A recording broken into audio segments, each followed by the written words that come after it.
Welcome to Story Focus. Here, stories come to life. We journey through captivating tales together. Whether you're here to relax, learn, or escape into another world, there's a story waiting for you. Let's dive in.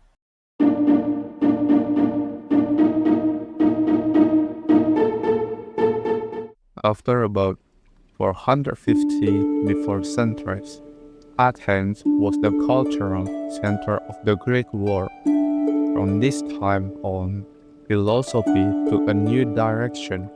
The natural philosopher had been mainly concerned with the nature of physical world. This gives them a central position in the history of science. In Athens, interest was now focused on the individual and the individual's place in society. Gradually, a democracy evolved, with popular assemblies and courts of law. In order for democracy to work, people had to be educated enough to take part in the democratic process. We have seen in our own time how a young democracy needs popular enlightenment.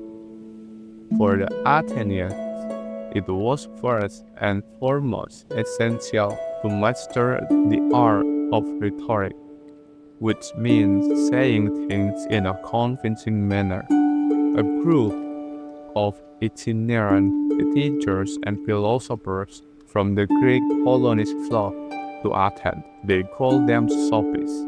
The word Sophist means a wise and informed person. In Athens, the Sophists made a living out teaching the citizens for money. The Sophists had one characteristic in common with the natural philosopher. They were critical of the traditional mythology, but at the same time, the Sophists rejected what they regarded as fruitless philosophical speculation. Their opinion was that although answers to philosophical questions may exist, men cannot know the truth about the riddles of nature and of the universe. In philosophy, a view like this is called skepticism.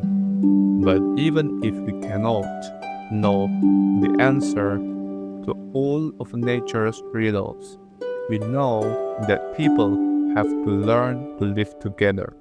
The Sophists choose to concern themselves with man and his place in society.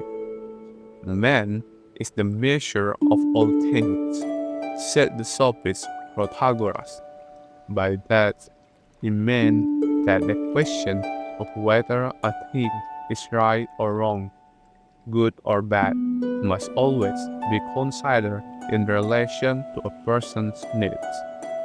On being asked whether he believed in the Greek gods, he answered, "The question is complex and life is short." A person who is unable to say categorically whether or not the gods or God exists is called an agnostic. The Sophists were, as a rule, men who had traveled widely and seen different forms of government, both convention and local laws, in the city-states, will vary widely. This led the Sophists to raise the question of what was natural and what was socially induced. By doing this, they paved the way for social criticism in the city-state of Athens. They could, for example, point out that the use of an expression like natural modesty is not always defensible.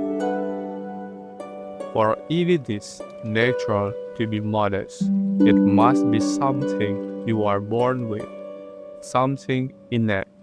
But is it really innate, Sophie, or is it socially induced?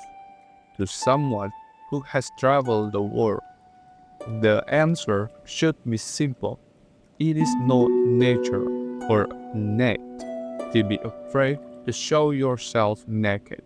Modesty or the lack of it is first and foremost a matter of social convention. As you can imagine, the wandering sophists created bitter wrangling in Athens by pointing out that there were no absolute norms for what was right or wrong. Socrates, on the other hand, tried to show that some such norms are in fact absolute and universally valid.